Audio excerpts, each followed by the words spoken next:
أعوذ بالله من الشيطان الرجيم بسم الله الرحمن الرحيم الحمد لله رب العالمين اللهم صل على سيدنا محمد وعلى آله وصحبه وسلم أجمعين.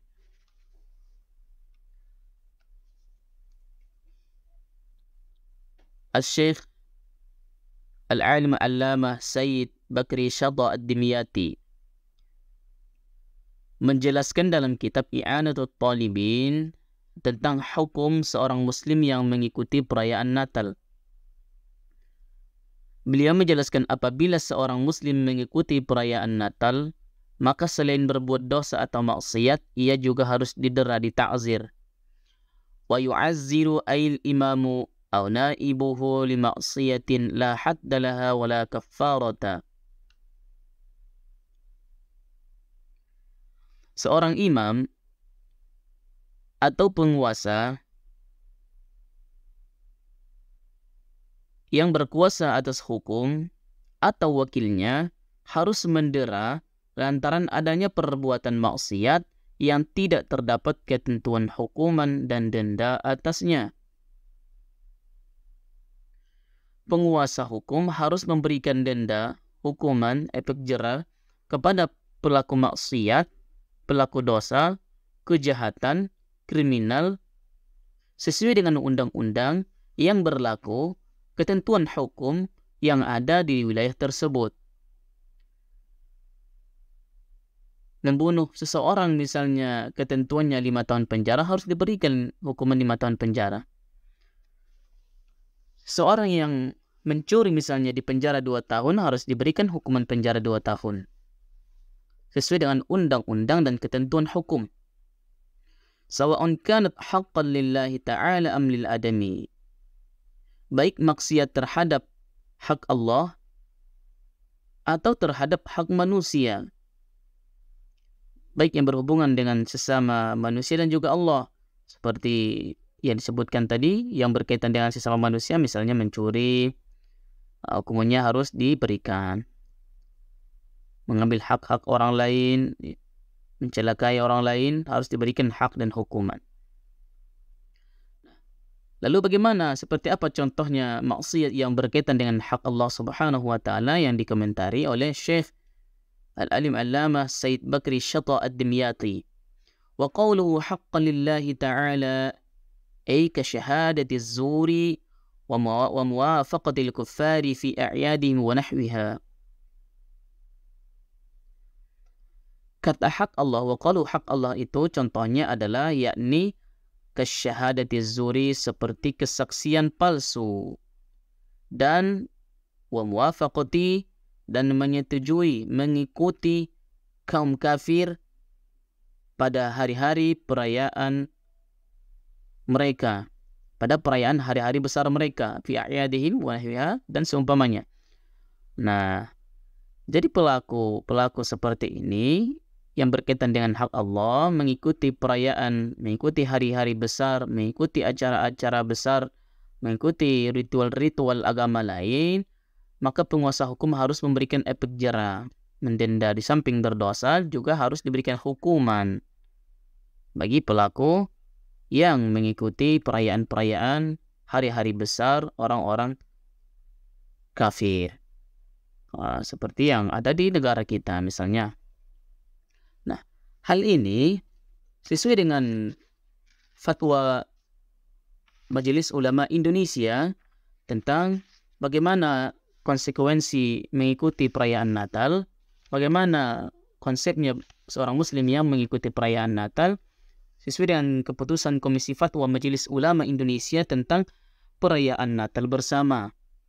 Memperhatikan, satu, perayaan Natal bersama pada akhir-akhir ini disalahartikan oleh sebagian umat Islam dan disangka sama dengan umat Islam merayakan Maulid Nabi besar Muhammad sallallahu alaihi wasallam. Sehingga perayaan Natal itu banyak diikuti oleh orang-orang Islam. Mereka menganggap itu sebuah perayaan bagi kita. Nah, kemudian karena salah pengertian tersebut, ada sebagian orang Islam yang ikut dalam perayaan Natal dan duduk dalam kepanitiaan. Dan berikutnya, perayaan Natal bagi orang-orang Kristen merupakan ibadah. Lantaran 3 poin inilah, Majelis Ulama Indonesia menimbang umat Islam perlu mendapat petunjuk yang jelas tentang perayaan Natal bersama.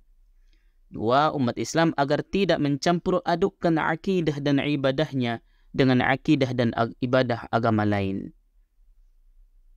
3. Umat Islam harus berusaha untuk menambah iman dan takwanya kepada Allah. 4. Tanpa mengurangi usaha umat Islam dalam kerukunan antar umat beragama di Indonesia misalnya. Nah, kemudian kita akan meneliti kembali ajaran-ajaran agama Islam. 1. Bahwa umat Islam diperbolehkan bekerja sama, bermuamalah dan bergaul dengan umat agama lain dalam masalah-masalah yang berhubungan dengan masalah dunia. Itu boleh kita bermuamalah, jual beli, ya, olahraga misalnya, hal-hal yang berkaitan dengan dunia, boleh kita berurusan dengan mereka. Al-Quran surah Al-Hujurat, Ya ayyuhan nasu inna khalaqnakum min zakari wa unsa وَجَعَلْنَاكُمْ شُعُوبًا وَقَبَائِلَ لِتَعَارَفُوا إِنَّ أَكْرَمَكُمْ عِنْدَ اللَّهِ أَتْقَاكُمْ إِنَّ اللَّهَ عَلِيمٌ خَبِيرٌ. Allah menciptakan kita dari seorang laki-laki dan perempuan, dan Allah menjadikan kita sekalian berbangsa-bangsa dan bersuku-suku supaya kita saling kenal mengenal. Itu boleh bermuamalah, hubungan bilateral, ya, perdagangan boleh. Nah, kemudian, bahwa umat Islam tidak boleh mencampur adukkan akidah dan ibadahnya dengan agama lain. Qul ya ayyuhal kafirun, la a'budu ma ta'budun, wala antum a'biduna ma a'budu, wala ana a'bidun ma abadtum, wala antum a'biduna ma a'budu lakum dinukum waliyadin. Nah, kemudian, setelah itu bahwasanya umat Islam harus mengakui kenabian dan kerasulan Isa bin Maryam sebagaimana kita mengakui rasul yang lain. Allah Subhanahu wa taala berfirman, Al-Quran surah Maryam ayat 30, Qala inni abdullah atani al-kitaba wa ja'alani nabiyya wa ja'alani mubarakan aynama kuntu awsani bis salati waz zakati ma dumtu hayya wa barran bi walidati wa lam yaj'alni jabbaran syaqiyya. Nah, itu ajaran-ajaran agama Islam.